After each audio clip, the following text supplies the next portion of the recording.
So we are here. Have we started? Yes. Oh. Okay. Yes. Okay. Sorry. That's fine. My bad. That's all right. Go. Action. People around the world, around our country, at their jobs, in their homes, in their friendships, in their relationships, are missing one another, are misunderstanding one another, are experiencing conflict and frustration and disappointment. And what it's doing is it's severing ties between people. People are getting divorced. Friends are not enduring through hardship together. There's a whole cancel culture of like, if you do anything or say anything that I don't agree with or that offends me, I'm just going to cut you off and move on to the next person.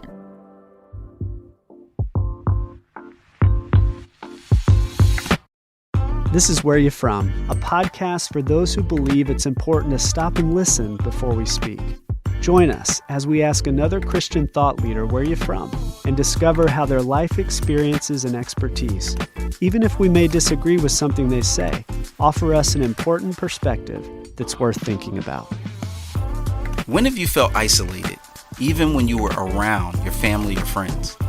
Finding real friendships can be hard, and experiencing true community can sometimes feel impossible.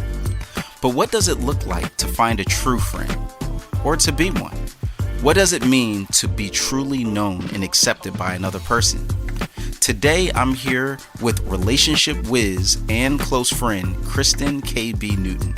Her own story is one of struggling to find real community because of a childhood filled with movement and change. As a result of her experiences and hard work, she's created a movement called HEARTConvos, which exists to help people like you and me cultivate healthy relationships through having hard conversations. But we'll get into that in just a bit. Let's begin as KB struggles to answer what I thought was an easy question. KB, where you from? I don't know where I'm from. My father, though, was in the military, so we moved a lot. So when people ask me that question, I'm like, I don't know. Born in St. Louis, overseas 11 years, went to the end of middle school, high school, and college in Virginia, and then moved to Indianapolis. Yeah, I don't know. Wow, that's an interesting way to answer the question of where you're from. It's Exactly. like, I don't know. I don't know. So I was born and raised in Philly. So basically from the time I was born to the time I graduated college, that's where I was. You say military brat, you bounced around about, like, what did that actually look like in your life? Where did you go? For how long were you there? My mom got pregnant with me, and my blood father, he did not stay around. And so she had me, and it was her and I for the first 3 years in St. Louis, Missouri. And then she married her best friend, and he was in the military already. And so we moved to Japan. So we were in Okinawa, Japan. Mm-hmm. And then from there, we went to London, England. And then from England, we went to Germany. How long were you in? So Japan, we were in Japan for 4 years, England for 3, and Germany for 4. Wow. Yeah. Not even on the same continent. No. we were getting around. And then he got stationed back in Virginia in the Tidewater area. So he was in Hampton at Langley Air Force Base. And that was that. So, like, what is that like to be like a kid from St. Louis in Japan randomly 1 year and then in the UK? Like, you know, like, what did that look like to get friends and to connect with people? So I liken being a military brat to almost, I say this lightly, but like, being in prison, in the sense that you could be there serving your time and then someone come in and you're like, yeah, how long do you have? Like until you leave, like kind of thing, because you could be in the middle of your 5th grade year and 2 kids disappear from your class at some point because their parents have been stationed somewhere else or they've reached the end of their time or they've been deployed, you know, or whatever. So there was a lot of just movement, like people coming in and out. But I mean, school on base, you know, everybody pretty much goes to the same school. There's one hospital, there's one fire department, there's one, like it's just kind of its own little community inside of a whole culture and country. So it doesn't sound like there were deep relationships that you would maintain from Japan to Germany. Oh, absolutely not. It was very hard for me to say that I've known somebody north of 10 years. Like knowing someone for longer than like 3 or 4 years was like a new thing for me. I don't really know what it means to be from somewhere. Like my husband we grew up in like the same house for the most part for majority of his childhood. So when we go visit his family, he looks at nicks in the wall and it's like, oh, this happened when, you know, me and my brother got into this fight and we like put a hole. And I'm like, yeah, I can't remember what the apartment looked like that I lived in when I was 7. Or I don't remember the things that most people remember about their childhood because it was familiar and consistent because there was so much movement and change. At the time, did you miss it? Did you mourn that? Or was it just something that you just took as normal? Oh, it was normal because it was all I knew. And I thought that everybody's life was like that to an extent. Got it. You didn't know what you missed because you didn't have it. Exactly. Okay, so how old are you when you moved to Virginia? 13 maybe. Okay, so you get back, now you're in the States. How did your social life look at that point when you're this 13-year-old with all these like world experiences back in high school where probably most of your peers didn't have that? Absolutely. So life overseas as a kid is completely different than life in the States. And for me, the biggest difference that I saw was that there wasn't as much variety in people's social groups back in the States. Whereas in the military, there are tons of people getting thrown into a space that might not be from the same places or have the same life experiences or don't look like one another because there's so much variety, right? And the thing that we have in common is that we are military families. And so that is kind of our common ground. We're moving back to the States. The common ground was, do you look like me? Do you like what I like? Are you involved in the things that I'm involved in? And so trying to process that at 12 or 13, like not wearing the clothes that the kids were wearing in the States, that was a whole thing. I was like, oh, I look like an oddball out because this is not what American kids are like. How did you look different? Like, I feel like my first day of middle school, my mom dressed me in this brown plaid jumper thing of the sort. It was very cute, but it wasn't cool. You know, I just looked very not from... You're not from around here. Not from around here. And this is middle school. The most unforgiving season of life. And so that, So what happened that day? You know, my personality kind of saved me, I think, because although I didn't look the part, I had a friendly demeanor, I guess, so to speak, in the sense that I was confident, but I also have like a smile that kind of breaks people down a little bit. Like they're like, oh, like there's no need for me to feel like I need to be guarded. Like she's personable, she's got great personality. Okay, but did they clown you though? Of course, absolutely. You skipped the big part.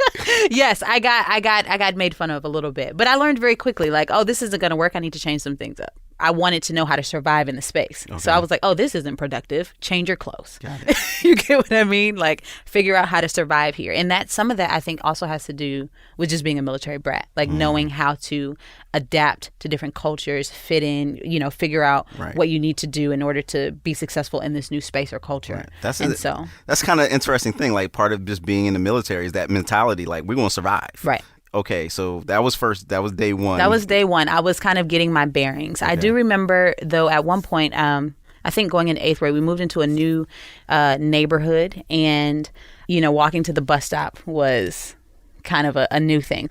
And I saw outside before it was time to kind of walk that there were groups of kids that would like wait for each other to walk together to the stop. But I was a new kid, so I didn't really have anybody to walk with. So there were a couple of young ladies who waited for me, and they were kind to me and let me walk with them, I remember at one point. And that is kind of how I started to kind of build a sense of like belonging and community, like with those girls. And I think my first deep friendship came as a result with a girl in that group. Wow. So they invited you to walk with them. Yeah. And that simple act of invitation is what opened you up to eventually having a deep friendship. With one of the girls in the group, yeah. Mm-hmm. Wow. So high school was pretty much solid at that point? Like, you felt like you adjusted? So I would say the transition from middle school to high school was kind of a come up because I ended up going to a magnet school for the arts. I was in band. I was the kid that carried the big case on the bus that was just so awkward and inconvenient. Nobody wanted me to sit next to them. And in high school, band kids have their own sense of like community and belonging because we are together so much. There's camps and practice before the school year, then the school year starts, and then there's the different bands that you're a part of, and then you have the classes. And so there's a lot of time like spent together. And in that space, I felt like I kind of figured out who I was. So it sounds like by the time you graduate high school, you're in a good place socially. I think so. I mean, most of my life, for the most part on the surface, was pretty standard. I grew up in a Christian home. We believed in Jesus. We went to church. My parents had us involved in everything. We prayed at the house. My parents were involved in church. I think I had a solid understanding of what the gospel was around 12 or 13, and mostly just that I needed Jesus in some overwhelmingly emotional way. It wasn't until college that my faith really became my own. Okay. And I really understood, like, there's a desperate need for Jesus, like, in my everyday living, not just for this eternity set, you know, down the line after I die. Got it. And so on the surface, my life looked pretty good. I was a decent kid, you know, like I got decent grades, but I had this secret I wasn't telling anyone for a very long time. And that was, I had an attraction to a girl that I was very, very close to all throughout my time back in the States in middle school and in high school. It's something I kept to myself for a very, very long time. Now, as an adult, I look back, it was extremely codependent and unhealthy, and, you know, like, and there was a lack of boundaries, but it was something I didn't feel like I had anybody to help me navigate through. But I got involved in a campus ministry at Virginia Tech, and I was invited to a winter conference. And at that winter conference, I felt like God was just putting his finger on that particular relationship that I had kept a secret for so long. More so that I needed to walk away from it in order to really embrace what it would look like to have a relationship with him. And so at that conference, I had enough courage to go back to my hotel room after that seminar and make a phone call that was done very poorly. It was extremely one-sided. There was no clarity or context given. I pretty much was like, I gotta go, bye, you know? And to this day, I regret having the conversation the way that I did. But with all of the emotional intelligence that I had at the time and the overwhelming feeling, I think, of needing to do something in the moment, knowing that if I didn't, I would probably renege and back out of it. So that wasn't a healthy conversation, you know, like, but it was a conversation that did end our friendship. How would you, based on what you know now, have handled that conversation differently? Well, I wouldn't have had the conversation over the phone. I think it's just really selfish. And I think I would have given her some context as well for what was happening. I think I would have explained to her, like, hey, I'm hearing some things that I just need to process through and navigate through. And I think some of the things that I'm thinking about are going to affect the way that we interact and what our relationship currently is now. And so I want to talk to you about that some more when I get back, but I needed to say something now so that I wouldn't not have the conversation at a later time, you know? So I think that would have given her something to come back to, hold me accountable to. I think it would have given her some context for the fact that we needed to have a difficult conversation, but now wasn't the time I would want to have that in person. I think that also would have given me some more time to really do the self-work of processing through what I had just heard. Like, I felt like I made a knee-jerk reaction. I think it was a reaction that needed to happen. And I know it's the grace of God, you know, now and in his sovereignty, like it needed to happen the way that it did.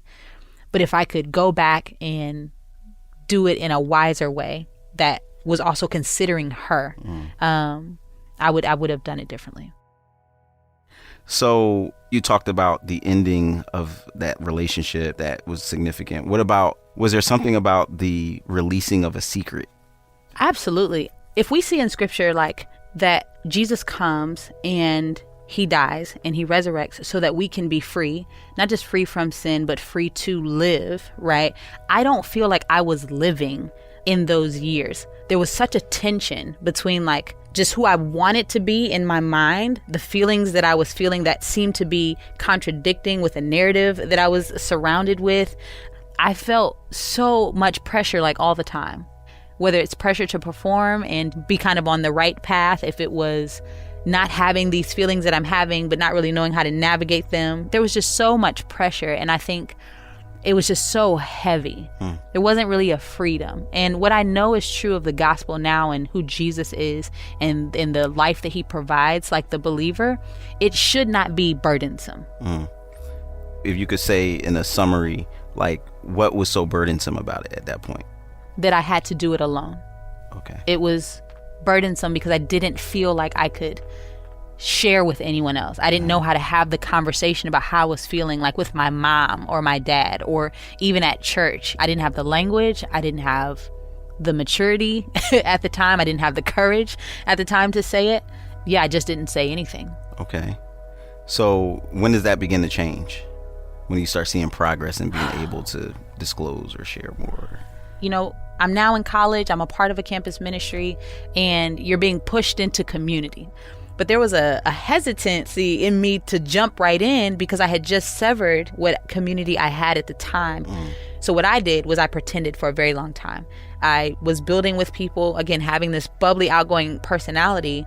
I just did what I thought was okay on the surface. But anytime a relationship felt like it was going to get deep, or we were getting past, common ground and what you like, right, and the surface stuff, I would find myself kind of withdrawing or putting like a guard or a facade up because I wasn't quite sure what would happen if I allowed myself to be open and vulnerable and transparent in those spaces. So I pretended for a while.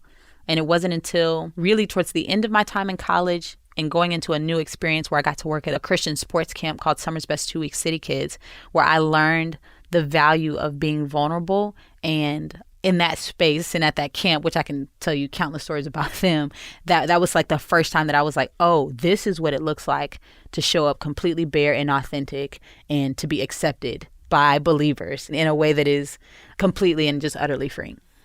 Oh, wow. Yeah, I love to hear that. So you're at this camp. Okay, what happens that all of a sudden makes the light bulb go off that There's this so is many what layers vulnerability looks like? In 2007 is the year that I graduate. It's also the year that the massacre at Virginia Tech happened. A man comes on campus. He kills 32 people and then proceeds to kill himself. I know now it is common to hear about gunmen being in stores or people, shooting up schools. But at the time, it was such a foreign thing. But this incident had happened on my campus at my school, and I was completely just rocked. And I think whatever plan I had for my life at the time, that situation just kind of shook it up. Because when you live through something like that, it makes you reevaluate, like, what really matters? What am I here for? Why am I still here? And so I go to this camp, and a man named Timotheus Pope and his wife, Kendra Pope, they hire me, knowing my story and all of the baggage that has come with my journey in being a Christian. I get there, and within the first couple of days, I realized that they have some practices and policies at this camp that I'm just like, yeah, this is not going to work for me. Like what?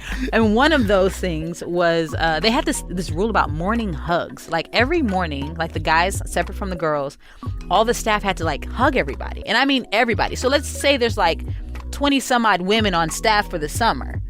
We all have to hug each other like every morning for 2 months. And I'm like, why? I literally found myself the first couple of days being like, oh, if this is going to be an every morning thing, like I'm not going to make it. Like just the hugs in and of itself is just too much for me. I had been walking around in life like very guarded. If you could see me right now, like with my arms closed across my chest. And the simple act of giving someone a hug felt very, very vulnerable to me. Because when you go to hug somebody, like legitimately, not like a side church hug or, like kind of the awkward, right, like I don't really do hugs kind of thing. When you really go to hug someone, you have to literally open your arms wide and expose every single part of who you are to be embraced by the other person. Now, in that moment, you're hoping that they will embrace you in return, right? Yeah. But there's also like possibility for ultimate rejection, right? And so something about hugging, like opening myself up to hug someone just felt like, yeah, nah, I don't know you. I have no context for you. Why would I open myself up to you in this way? Vulnerability and the formula for vulnerability is the exact same formula for being egregiously hurt or being unconditionally accepted. So what it takes to be vulnerable can go one or two ways. You can experience unconditional acceptance as a result of being vulnerable, or you can be egregiously hurt as a result of being vulnerable. Yeah, that's true. And the definition of vulnerability, the root word is vulner, I think, and it means to wound. So you're not really practicing vulnerability unless you're doing something that gives another person the ability to wound you.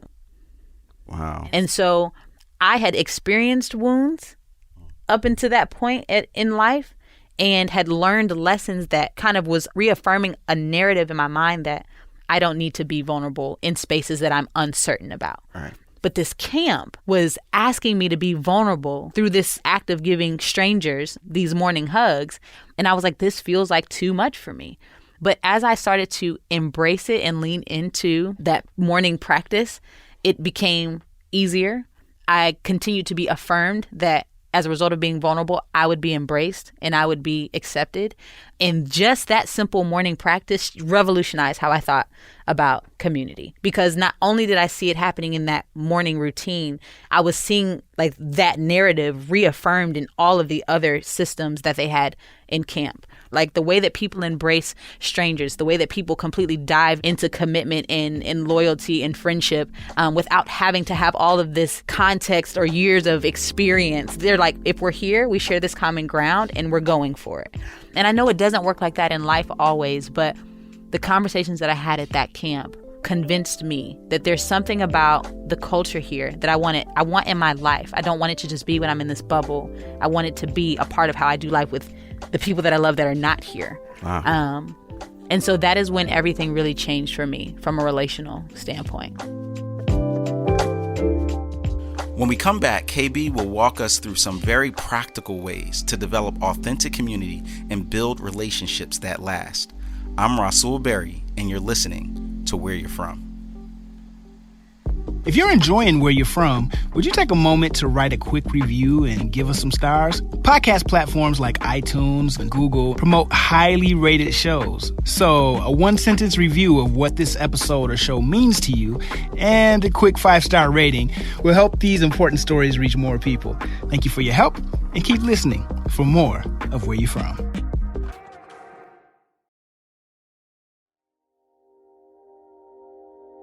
This episode is brought to you by Church Law and Tax. Church Law and Tax understands the realities of church work, helping thousands of churches stay informed and get equipped with comprehensive resources on legal, tax, financial, and risk management matters. Do you have a question on housing allowance? Need information on selecting church insurance? Looking for insights on what is or isn't unrelated business income? Or how about some guidance on how to properly receive charitable contributions? ChurchLawAndTax.com equips you for success with access to the most respected and knowledgeable attorneys, accountants, financial advisors, and risk managers guiding churches today. Get the practical information and timely coverage you need to keep your church up to date and lead your ministry with confidence. Join ChurchLawAndTax.com today.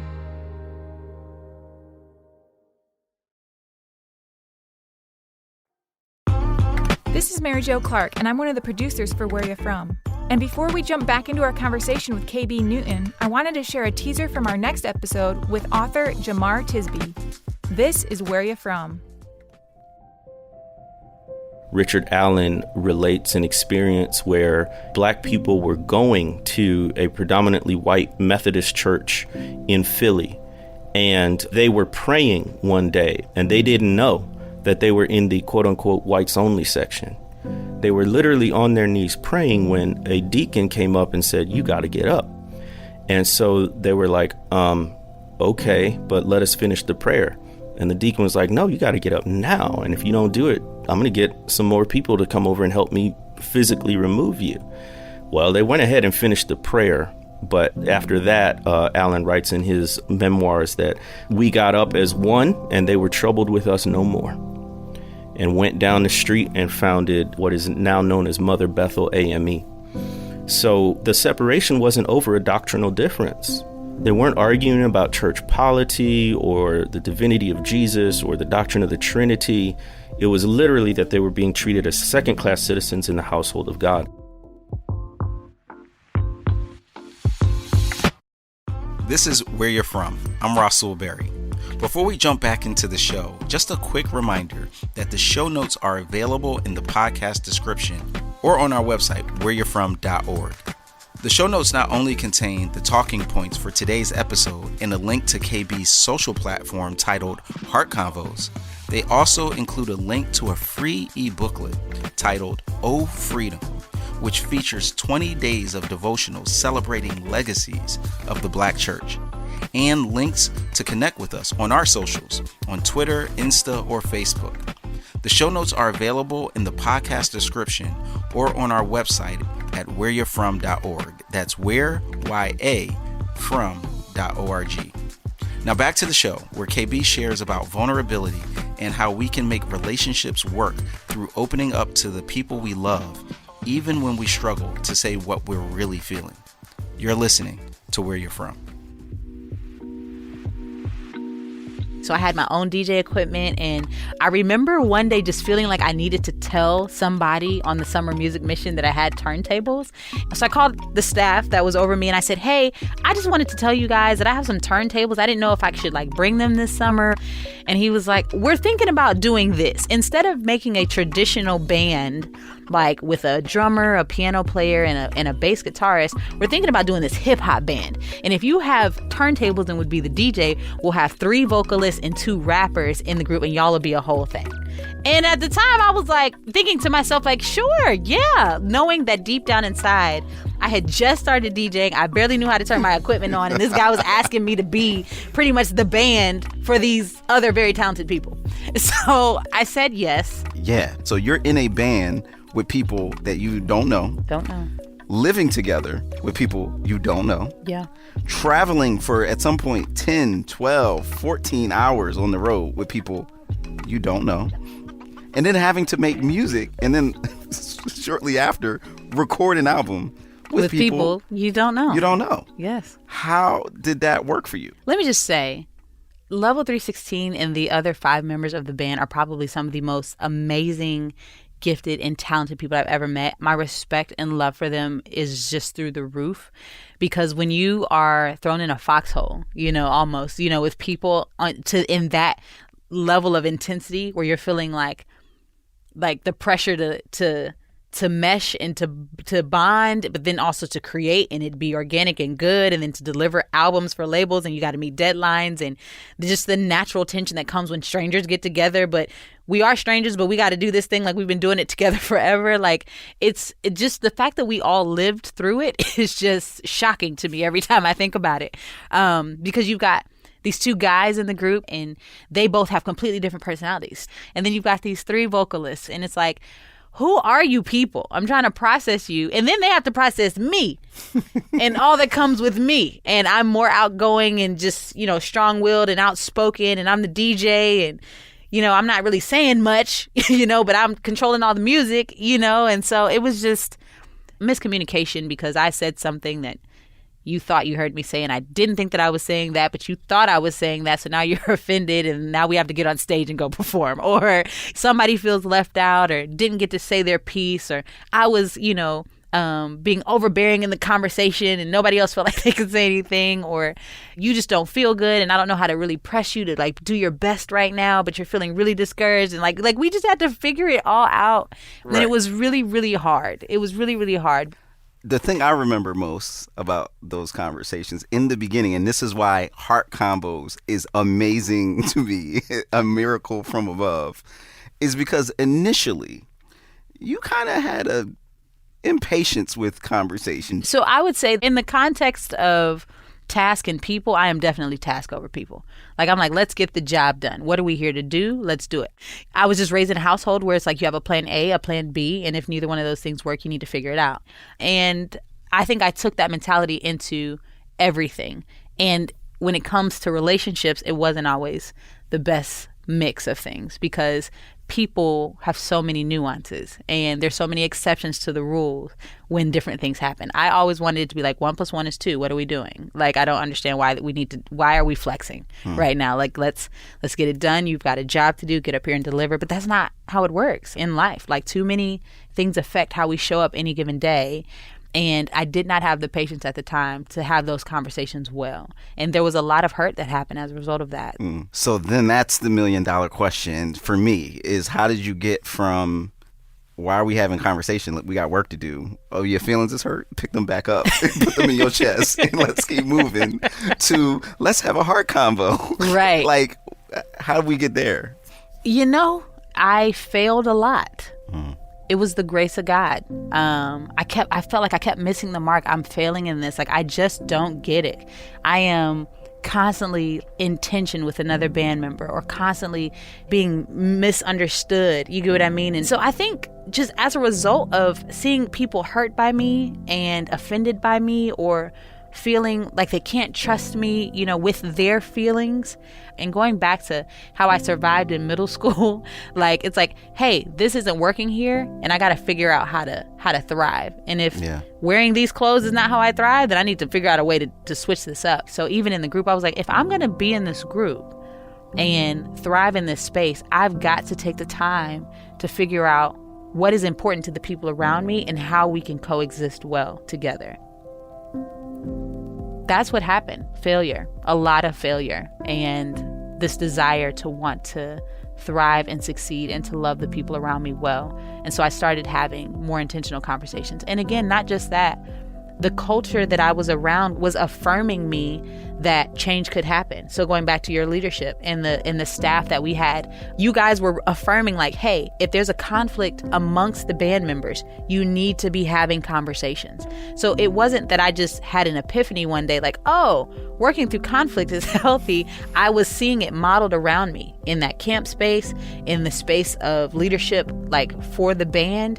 Once I saw the benefit of that culture in camp and in the context of the band, I was like, everybody needs this, because this isn't just happening in unique spaces. Like, people around the world, around our country, at their jobs, in their homes, in their friendships, in their relationships, are missing one another, are misunderstanding one another, are experiencing conflict and frustration and disappointment. And what it's doing is it's severing ties between people. People are getting divorced. Friends are not enduring through hardship together. There's a whole cancel culture of like, if you do anything or say anything that I don't agree with or that offends me, I'm just going to cut you off and move on to the next person. And that is not really how it works and what I think God has designed for us. We were all created for deep, meaningful connections, deep, meaningful relationships, and those relationships take work and time and grace and truth. And if people aren't aware of that, they will continue to cope in the best way that they know how, which typically is not healthy and leads people into places of isolation and loneliness and just kind of developing this narrative in their head that it's not me, it's everyone else, and I'm just going to keep doing what I'm doing. Wow, that's an amazing journey to get to HEARTConvos. So what is HEARTConvos, and how do you help the world have these important connections among friends and relationships? So one day, literally, it just kind of fell out of the sky. I was like, I want to teach people how to have intentional conversations, like conversations that matter, like heartfelt conversations, like HEARTConvos. It just kind of like came out in my trying to figure it out. And literally at the time, there was just something in me that was like, you need to quit DJing, like at least for a year, to figure out what this HEARTConvos thing is going to be. And I told Mike, my husband, and he was like, you want to quit work to do what? And I was like, I want to create a platform where I teach people how to have HEARTConvos. He was like, okay, what does that mean? I was like, HEART is an acronym. And so we just started kind of like working through it. And HEART is an acronym for honest, elephant-sized, authentic, real, transparent conversations. These are 5 elements that I think are essential to having any conversation that matters. Honest is pretty self-explanatory. Elephant-sized means having a conversation that feels larger than life, or addressing the elephant in the room. Mm-hmm. So talking about that thing that no one wants to talk about, but we all know is sitting right here. It's right there. Authentic has everything to do with showing up authentically in the conversation, not being who you think the person wants you to be or saying what you think the person wants you to say.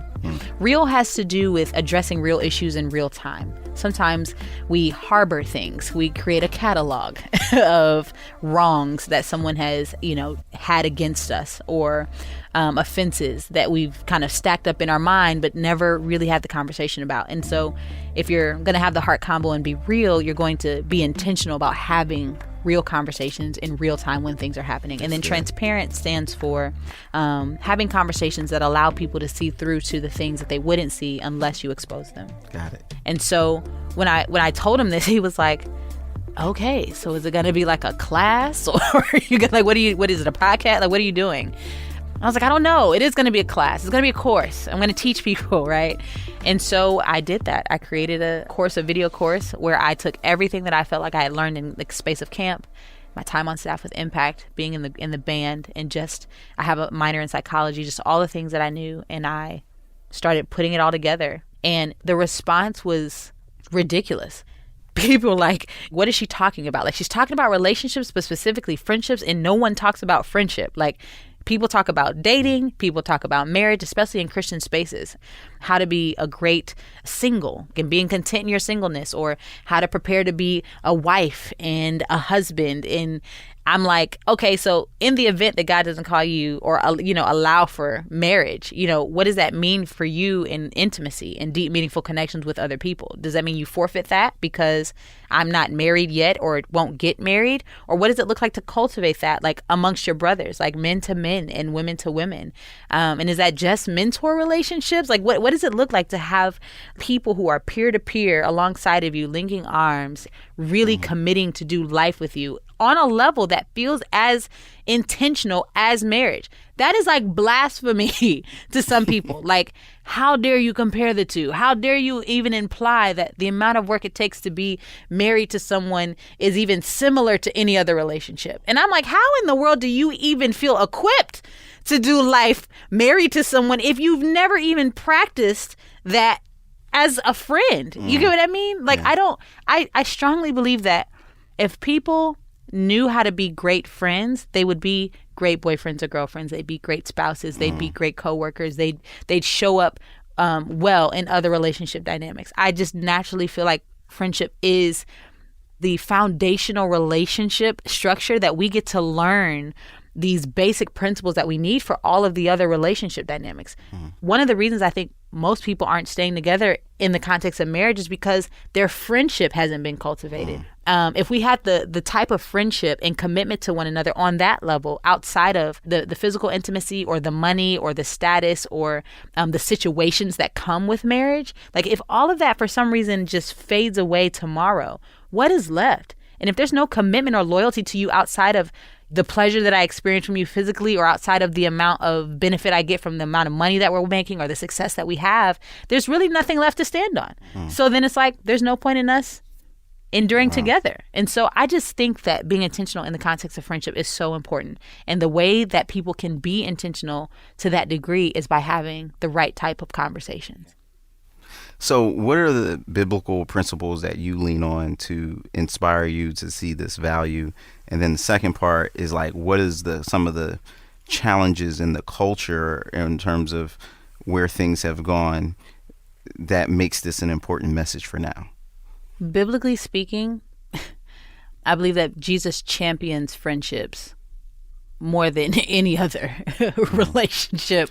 Greater love has no man than this. Oh my gosh. Greater love that no man has this than a man who would lay down his life for a friend. He says to the disciples, I no longer call you slaves. I call you friends. His whole ministry is centered around his friendship with 12 dudes. You get what I mean? Like, what do y'all think he was doing? Like with these guys, like cultivating intimacy with them. Some relationships thrived. Some didn't, but he was still intentional. He was still focused. He knew what the outcome of some of those relationships would be. He knew that as a result of him dying, that some of the relationships he had spent so many years cultivating, that people would look at him and think that it was not true that he had even resurrected from the grave. Like Thomas, you think about Peter was like, I'm riding for you. Like, my loyalty to you is there until like the rubber hits the road, and he leaves him hanging 3 times. Now, what would cancel culture say? Absolutely. The first time, it wouldn't even got to 3 times. Let me just say, if it got out that Peter had denied him once, I'd be like, oh no, we not messing with Peter no more. You get what I mean? Right. Like, these relationships that Jesus cultivated and had were very authentic, were very intentional. And for some of them, they didn't have the luxury of knowing each other their whole life. You get what I'm saying? Like, oh, I've known you my whole life, so absolutely, like, I'll trust you and follow you and like leave everything behind to be a part of what you're doing. Like, Jesus literally met some of them boys and was like, hey, come on, leave what you're doing and like come follow me. And I think sometimes relationships are cultivated that way. And I think that happened at camp. It's like, we're all here for a common purpose, and we're asking each one of you to be vulnerable. In the context of camp, that happened. Whereas now, to your point about like, what is the narrative? Friendship is kind of organic. Like, it should just happen. There should be a vibe, right? It's very hit or miss. It's like, if you're not adding anything to my life, I don't know why I need to befriend you. I need to be leveling up in all of my relationships. If I feel like you're not giving as much as I'm giving, then this is not a mutually beneficial situation. And again, what I see painted in scripture, relationships weren't all mutually beneficial. We weren't all in the same space, able to give the same thing at the same time. Matter of fact, in my own life, I don't know any relationship that I have where both people are being intentional about the relationship and we're both thriving and soaring and got it all together. Like some seasons I'm doing really, really well and the other person is struggling. So then that person is asking for more grace from me, more compassion from me, more patience from me. It's flipped in another season where I'm like, I have nothing to give you. I feel completely spent and broken.